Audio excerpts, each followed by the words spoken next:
William Faulkner के the sound and the fury में आज हम गोता लगाने वाले हैं। ये वो उपन्यास है जिसके बारे में सबने सुना तो जरूर होगा कि मुश्किल है, जरूरी है, पर शानदार भी।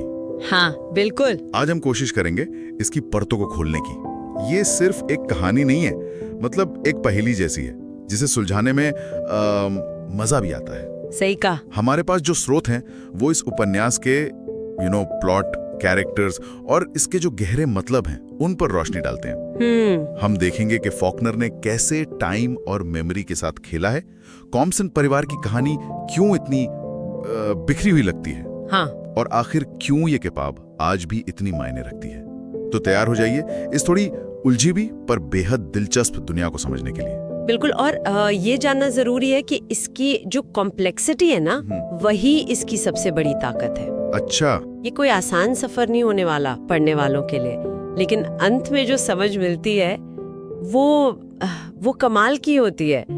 फॉकनर हमें सीधे जवाब नहीं देते, वो हमें महसूस करवाते हैं। हाँ, ये बात तो है।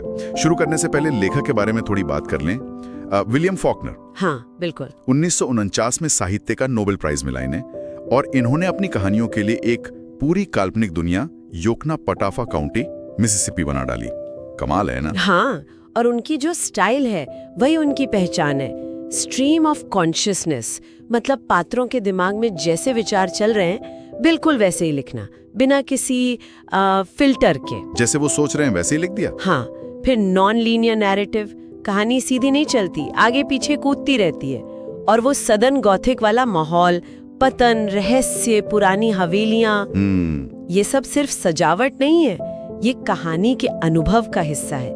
इसी से हम किरदारों की जो अंदरूनी उथल पुथल है उसे महसूस कर पाते हैं। The sound and the fury 1929 में पब्लिश हुई थी, और फॉकनर ने खुद माना था कि ये उनके दिल के सबसे करीब थी। हाँ, सुना है मैंने भी। उन्होंने कहा था कि ये वो किताब है जिस पर मैंने सबसे ज्यादा मेहनत की और जिसे मैं सबसे ज्यादा प्यार करता हूँ। शायद इसलिए क्योंकि ये इतनी पर्सनल और गहरी थी उनके लिए। शायद। तो कहानी है कॉम्पसन परिवार की। ये लोग कभी दक्षिणी अमेरिका के मतलब अमीर और इज्जतदार लोगों में गिने जाते थे। हाँ, ओल्ड साउथ एरिस्टोक्रेसी जिससे कहते हैं। बिल्कुल। लेकिन 20वीं सदी की शुरुआत में ये परिवार बुरी तरह बिखर रहा है, सामाजिक रूप से, आर्थिक रूप से, और सबसे ज्यादा शायद इमोशनली। और फॉकनर हमें ये कहानी सीधे सीधे नहीं सुनाते, यहीं से वो चैलेंज शुरू होता है। हाँ, यहीं से। उन्होंने उपन्यास को 4 हिस्सों में बांटा है, और हर हिस्सा एक अलग कैरेक्टर के नजरिए से बताया गया है। और सबसे अनोखी बात है टाइम। ये घड़ी की सुई की तरह टिक टिक करके नहीं चलता। नहीं, बल्कि यादों और भावनाओं के साथ बहता है। कभी अतीत में चला जाता है, कभी वर्तमान में। पाठक को इन बिखरे हुए टुकड़ों को जोड़कर पूरी तस्वीर बनानी पड़ती है। अच्छा, तो ये 4 नजरिए ही इस उपन्यास की जान है। चलिए पहले वाले से मिलते हैं। Benji Compson. उसका सेक्शन 7 अप्रैल 1928 का दिन दिखाता है। हाँ, बेंजी 33 साल का है, पर उसकी मानसिक उम्र बहुत कम है। वो बोल नहीं सकता, दुनिया को सिर्फ अपनी इंद्रियों से महसूस करता है।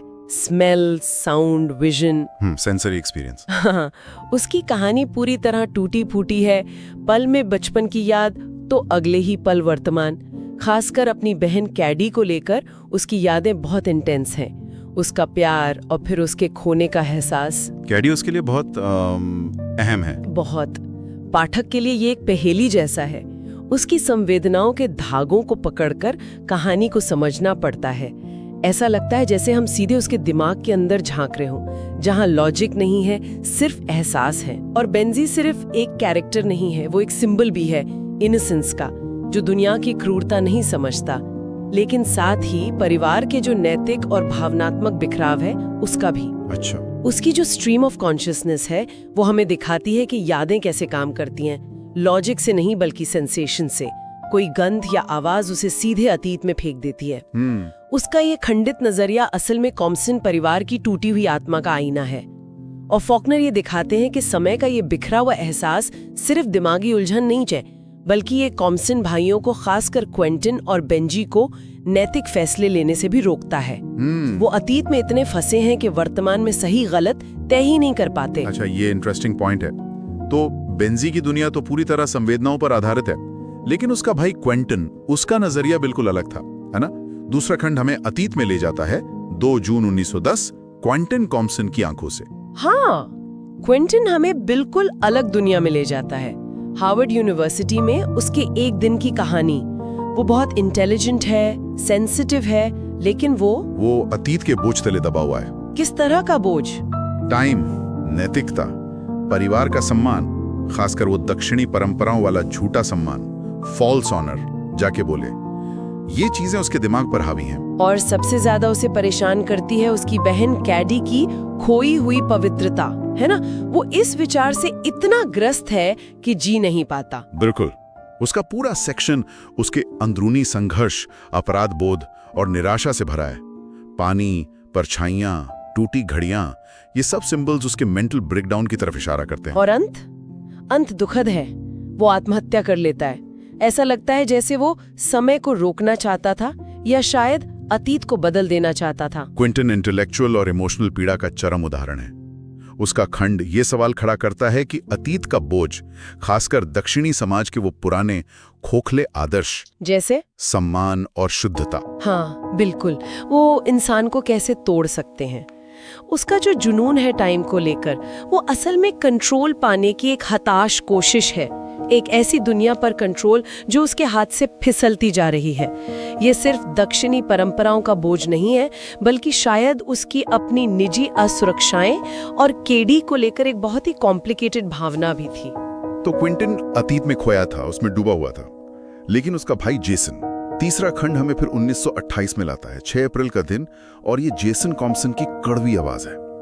ये किरदार तो मतलब बिल्कुल ही अलग है। बिल्कुल विपरीत। जेसन क्रूर है, स्वार्थी है और पैसे के पीछे पागल है।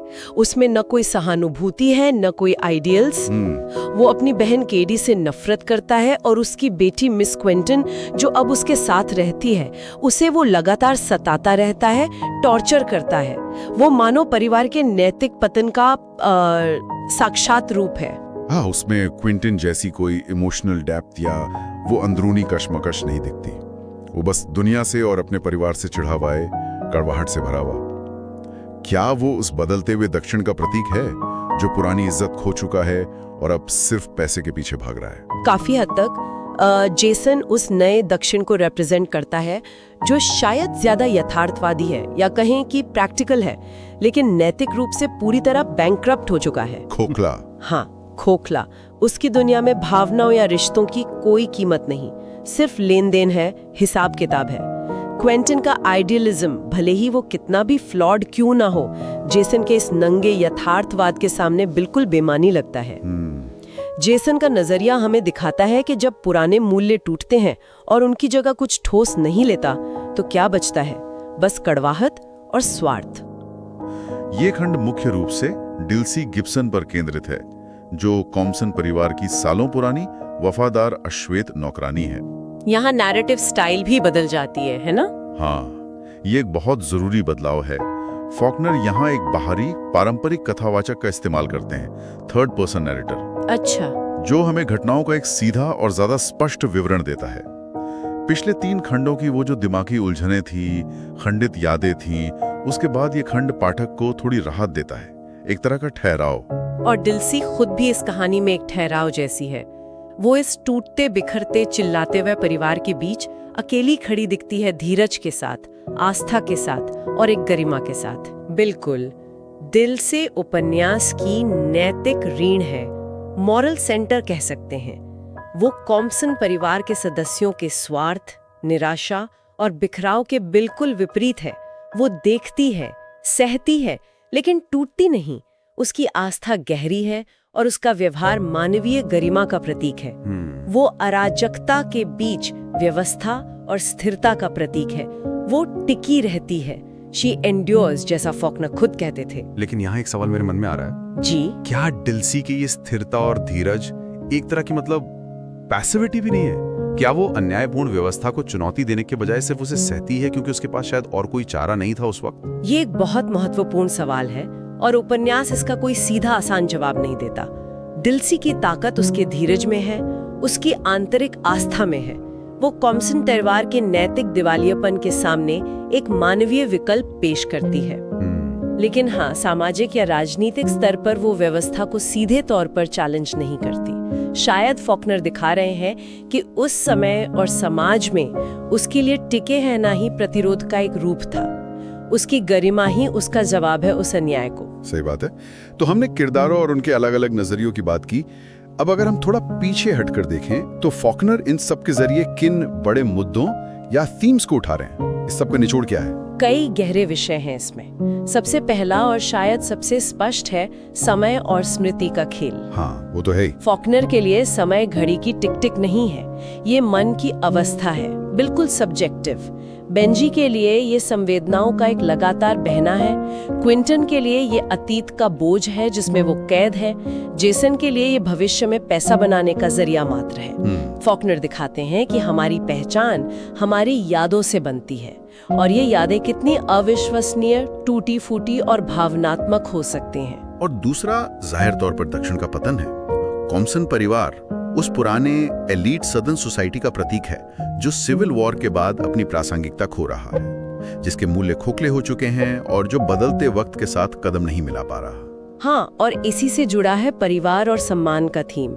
क्विंटन का वो सम्मान का जुनून जो उसे मार डालता है, जेसन की परिवार के प्रति नफरत और क्रूरता, और बेंजी का कैडी के लिए वो मासूम सा निश्चल प्यार। ये सब दिखाते हैं कि पारिवारिक रिश्ते कितने कॉम्प्लेक्स, बोझिल और कभी-कभी विनाशकारी भी हो सकते हैं, खासकर जब वो सम्मान जैसी खोखली धारणाओं पर टिके हों।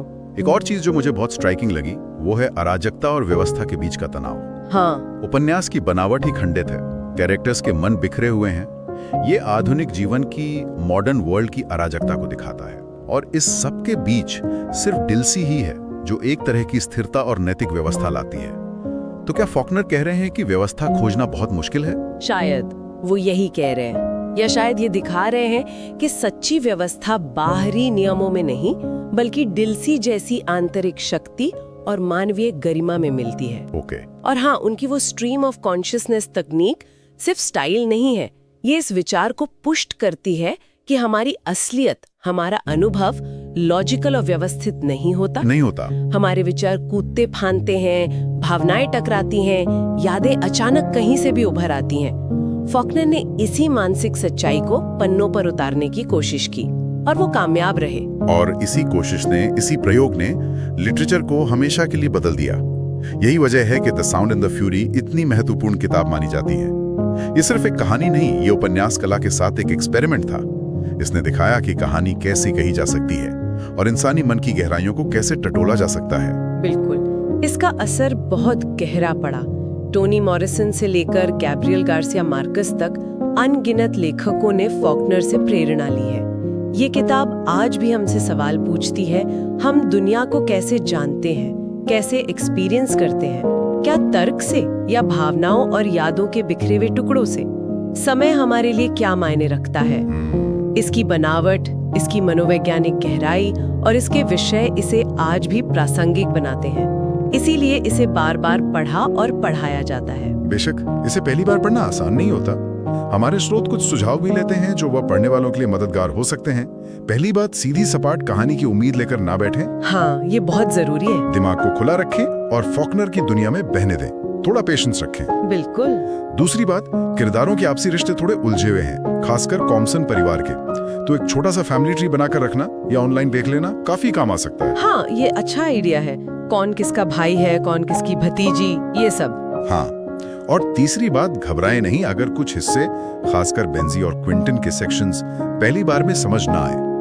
उन्हें दोबारा पढ़ना, शायद जोर से पढ़ना भी उनकी लय और आवाज को पकड़ने में मदद कर सकता है। ये उस अनुभव का हिस्सा है। सही कहा, उस फ्लो को महसूस करना जरूरी है। तो ये थी हमारी कोशिश विलियम फॉकनर की इस बेमिसाल रचना the sound and the fury की जटिलताओं को थोड़ा सुलझाने की, समझने की। एक ऐसा उपन्यास जो पाठक को चुनौती देता है, उलझाता है, लेकिन अंत में मानवीय अनुभव, परिवार, यादें, समय का गुजरना की एक गहरी, ना भूलने वाली समझ भी दे जाता है। और जाते जाते सोचने के लिए एक विचार छोड़ जाते हैं। क्या इस उपन्यास की असली ताकत